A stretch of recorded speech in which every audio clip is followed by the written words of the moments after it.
गुरुदेव दत्त. सर्वांना जय सच्चिदानंद, जय सच्चिदानंद, जय सच्चिदानंद.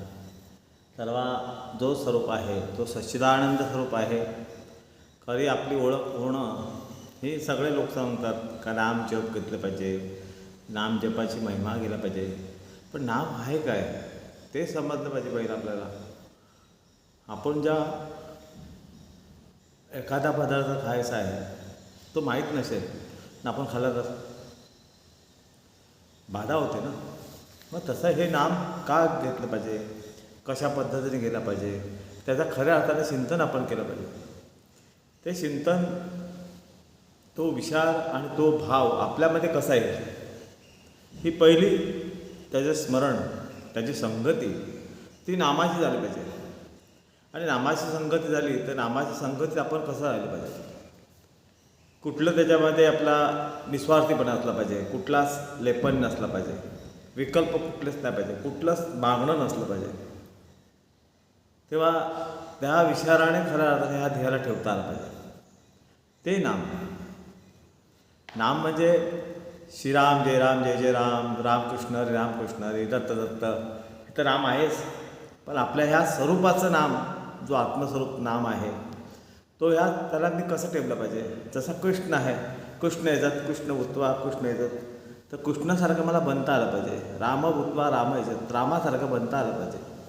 दत्त, दत्तासारखं मला बनता आलं पाहिजे. ते नाम. एखादा वृक्ष आपण झाड लावतो, एखादे बिया असं, ते बीज जे आहे ते लावल्यानंतर बीजच आहे, पण त्या स्वरूपाचं बीज आहे तेच उगवते ना, का दुसरं बीज उगवते?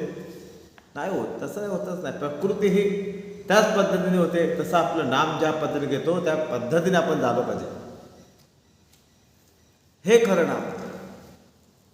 नामाचा महिमा फार मोठा आहे. नाम घेतलं पाहिजे, नाम घेत राहिलं पाहिजे. नाम हेच उत्तम साधन आहे परमार्थामधला. म्हणून कृष्ण ही अनन्य चिंतनते योगशंभाम्यम. मी माझं अनन्य करतो नाम, त्याचा मी योगशंभीच चालवतो, असं कृष्ण भगवंत गीतेत सांगतात. मग नाम का घेऊ नये, घेतलं पाहिजे. पण नाम कशा पद्धतीने ते आपण त्या देहात ठेवलं पाहिजे ती समज असणं फार महत्त्वाचं आहे.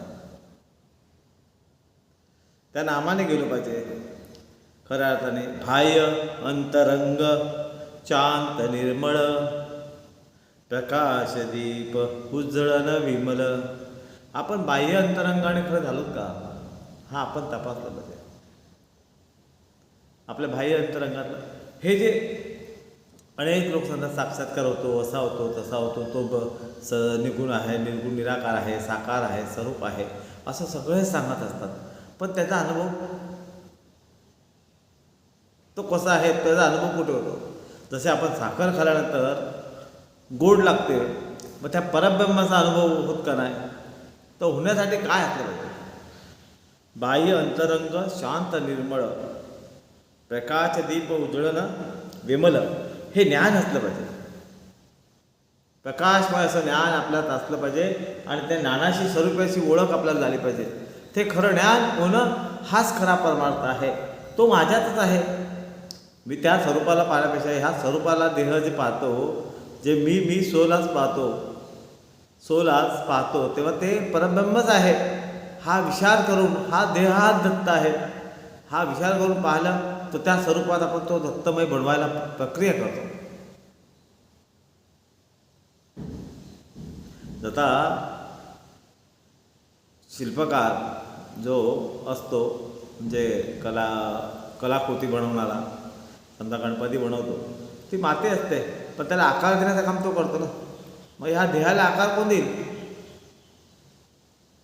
ह्या देहस्वरूपाला आकार कोण देईल? मला समज आली तर मीच देईल ना, का दुसरं द्यायला येईल? ते आपल्यालाच द्यायचं आहे. म्हणून आपल्यामध्येच आपण स्वरूपाला पाहून त्या स्वरूपाचं बनलो पाहिजे. ही प्रक्रिया करता आली पाहिजे. उत्तमच सांगितलं आहे. बाह्य अंतरंग शांत निर्मळ, प्रकाशदीप उज्ज्वलन विमल, हे ज्ञान झालं पाहिजे आपल्याला. आणि ज्ञान होण्यासाठीच स्वबोध हा विचारधारा आहे. हेच खरं आत्मज्ञान विचार आहे. तत्त्वज्ञान आणि आत्मज्ञान फार फरक आहे. म्हणून तत्त्वज्ञान पाहिजे, पण त्याच्याबरोबर आत्मज्ञानाची कास धरली पाहिजे. जेव्हा आपण त्या विचाराशी काल धरू तेव्हा त्या स्वरूपात आपण बनू. आणि त्या स्वरूपाचं बनायचं असेल तर त्या स्वरूपाकडे आपण गेलो पाहिजे. तरच बनू, नाहीतर नाही बनणार. हा देहच माझा तो परमेश्वर आहे, त्या स्वरूपात आम्ही झालो पाहिजे. आणि त्या स्वरूपानेच मी बनता बनता त्या स्वरूपात एकरूप झालं पाहिजे. ते होणं हाच उत्तम परमार्थ आहे. म्हणून ते परमार्थ करत असताना तो परमार्थाशी एकरूप मी कसा होईल, त्या स्वरूपाने कसा बनेल. भले त्याला 3 मुख असतील, मला 3 मुख नसतील, पण मी त्या स्वरूपाचा बनेल आणि त्या स्वरूपाने होईल. हीच गुरुदेव दत्त शरणी प्रार्थना.